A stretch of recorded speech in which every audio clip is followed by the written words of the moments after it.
So hello and welcome back to my channel. I hope आप बिल्कुल अच्छे होंगे, अपना ख्याल रख रहे होंगे। एंड एज फार एज आज का जो टॉपिक है ना, वो कंसर्न है, वो आपको बहुत अपील करेगा। मेरा भी बहुत फेवरेट टॉपिक है। सो बेसिकली आज की इस वीडियो में मैं बात करने वाली हूँ कि बच्चों के साथ ना एक दोस्ती वाला जो रिश्ता है ना, वो हम कैसे कायम कर सकते हैं, मतलब how to be friends with your kids.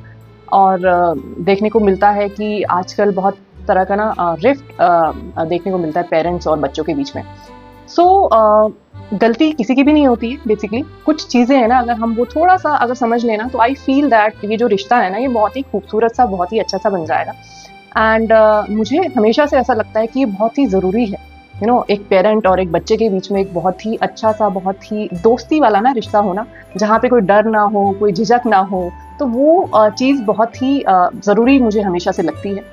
तो इसलिए आज मैंने ये सोचा कि ये एक बहुत ही इंपॉर्टेंट टॉपिक है और आज मैं इसके बारे में बात करने वाली हूँ। मैं खुद एक माँ हूँ 2 बच्चों की।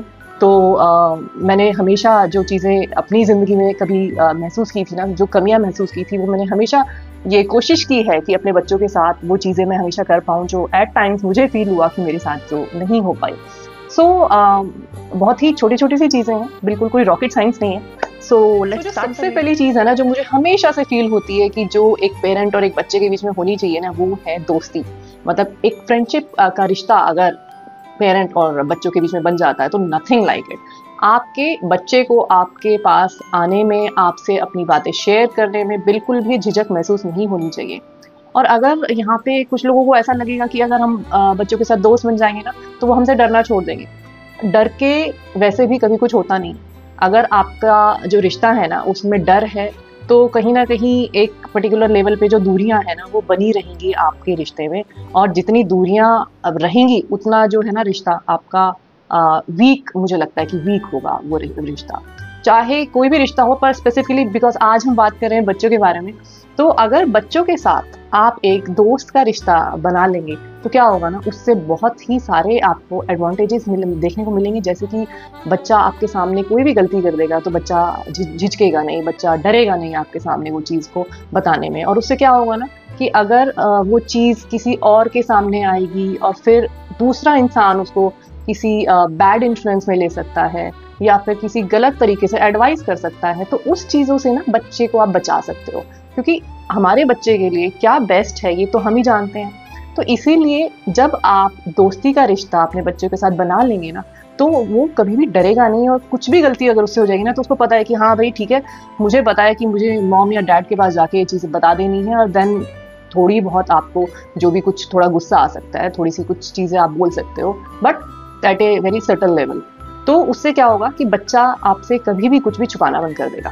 और जब बच्चा कुछ भी छुपाना बंद कर देता है ना, तो आधे से ज़्यादा प्रॉब्लम जो है ना लाइफ में वैसे ही सॉल्व हो जाएंगी। कितनी सारी चीज़ें होती हैं कि जो बच्चा डर की वजह से, हमारे सामने आने की वजह से, कि उसको डांट पड़ेगी, उसको मार पड़ सकती है, उस वजह से ना बच्चे, बहुत सारी चीज़ें ऐसी होती हैं कि जो हमसे कभी बताते ही नहीं हैं। और उसकी वजह से क्या होता है, as a result what will happen, किसी बैड कंपनी के इन्फ्लुएंस में चले जाते हैं। और ऑब्वियसली बच्चे तो बच्चे हैं, they can not decide what is good what is bad for themselves. और फिर क्या होता है कि वो जैसा दूसरा इंसान एडवाइस करता जाता है, उस हिसाब से वो एडवाइस मानते जाते हैं। एंड इवेंचुअली कुछ ना कुछ जो है ना, बुरी चीज़ें हो जाती हैं लाइफ में।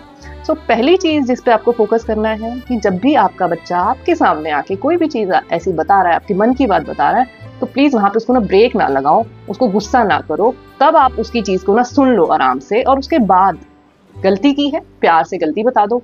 कुछ भी चीज़ है जो वो और कुछ कर सकता था अपार्ट फ्रॉम दैट जो किया है, वो बता दो, समझा दो।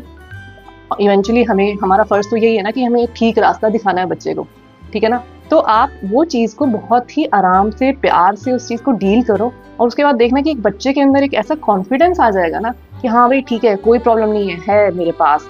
मैं किसी को भी अगर कुछ हो भी जाता है ना, तो I can go and tell that person कि भाई ये हो गया, वो हो गया, ऐसा हो गया, वैसा हो गया, एंड इवेंचुअली कुछ नहीं होने वाला मेरे साथ। तो ये एक चीज़ जो है बहुत ज़रूरी है। और अगर आप इसको फॉलो करेंगे ना, तो आप देखेंगे कि आपका जो रिश्ता है ना, वो पहले से बहुत ज़्यादा बेटर। इसी के साथ साथ ना आई फील एक और चीज़ है जो हम बहुत ज़्यादा एज ए पेरेंट करते हैं अननोइंगली, और वो है बहुत ज़्यादा ना एडवाइस देना।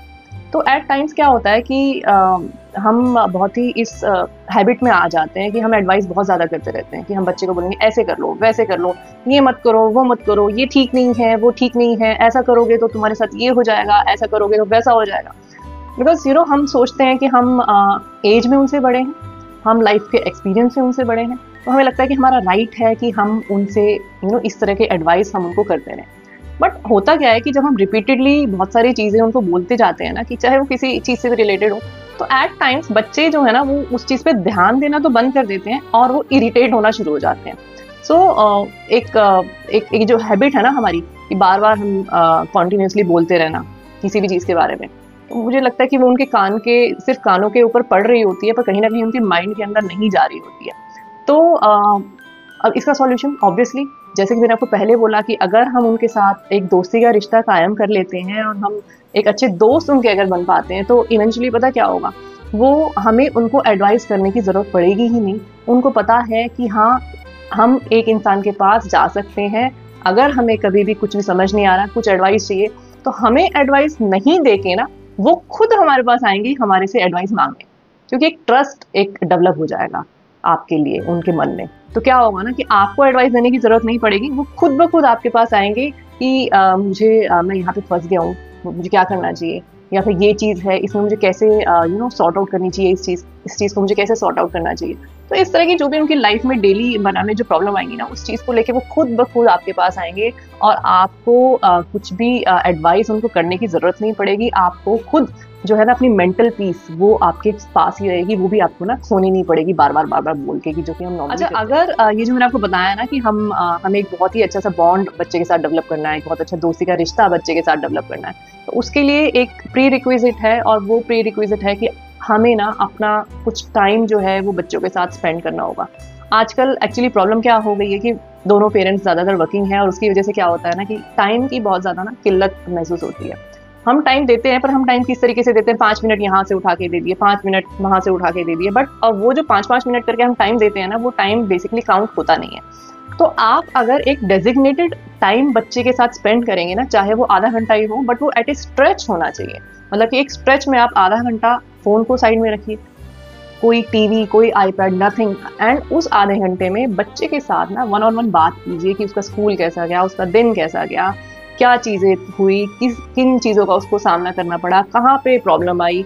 वो सारी जो 1-on-1 बातें होंगी ना, तो उसके बाद जो एक बॉन्ड डेवलप होगा, और उस चीज़ में आप उसको एडवाइस कर सकते हैं। उस चीज़ में आप देखेंगे कि जो आप दोनों के बीच में 1-on-1 कॉन्वर्सेशन के बाद जो आपका रिश्ता है ना, वो पहले से आप बहुत मजबूत फील करेंगे, और जो बच्चा है ना वो भी उस डेजिग्नेटेड मी टाइम के लिए ना लुक फॉरवर्ड करेगा। तो आप क्या देखेंगे, तो आप देखेंगे कि जो आप दोनों का जो बॉन्ड है ना बहुत ज़्यादा स्ट्रांग हो जाएगा, और इवेंचुअली दोस्ती वाला जो रिश्ता है ना उसमें वो कन्वर्ट ओवर टाइम हो ही जाएगा।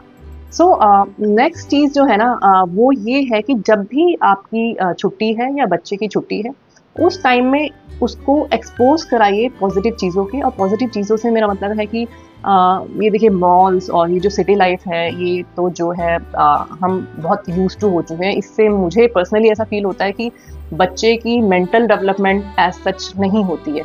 तो कुछ भी ऐसी चीज़ जहाँ पे नेचर हो, जहाँ पे नेचर के साथ एक्सपोज करा सके बच्चे को, या फिर कुछ भी, आप कैंपिंग पे ले जाइए, आप ट्रैकिंग पे ले जा सकते हैं, आप साइकिलिंग पे जा सकते हैं। तो ये कुछ जो एक्टिविटीज़ है ना, वो मुझे पर्सनली हमेशा से ऐसा फील होता है कि बच्चे की मेंटल और फिजिकल डेवलपमेंट के लिए ना ये चीज़ें बहुत ज़रूरी है, स्पेशली उन लोगों के लिए जो कि मेट्रोज में रहते हैं।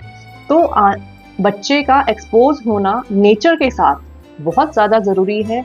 एक तो बॉन्ड बनता है नेचर के साथ, और प्लस जो है जो मेंटल वेलबींग, फिजिकल वेलबींग जो है ना, उसके लिए भी बहुत ही ज़्यादा, बहुत ही ना छोटी छोटी सी चीज़ें हैं। और आप देखेंगे कि अगर आप इन चीज़ों को ना लाइफ में इनकॉर्पोरेट करने लग जाएंगे, ज़्यादा टाइम भी नहीं आपका ये लेंगी, जैसे ही आप इनको इनकॉर्पोरेट करने लग जाएंगे ना लाइफ में, तो ये छोटी छोटी चीज़ें आपकी लाइफ में बहुत बड़ा सिग्निफिकेंट चेंज लेके आने वाली हैं। तो आप ये करके देखिए, and please do tell me, revert me कि आपको कैसा लगा, और अगर कुछ चेंजेस आपको देखने को मिलते हैं तो प्लीज़ मुझे कमेंट में ज़रूर बताएं। सो आज की वीडियो में बस इतना ही। मैं आपसे फिर मिलूंगी एक नई वीडियो के साथ। तब तक अपना ध्यान रखिए। Take care, good bye.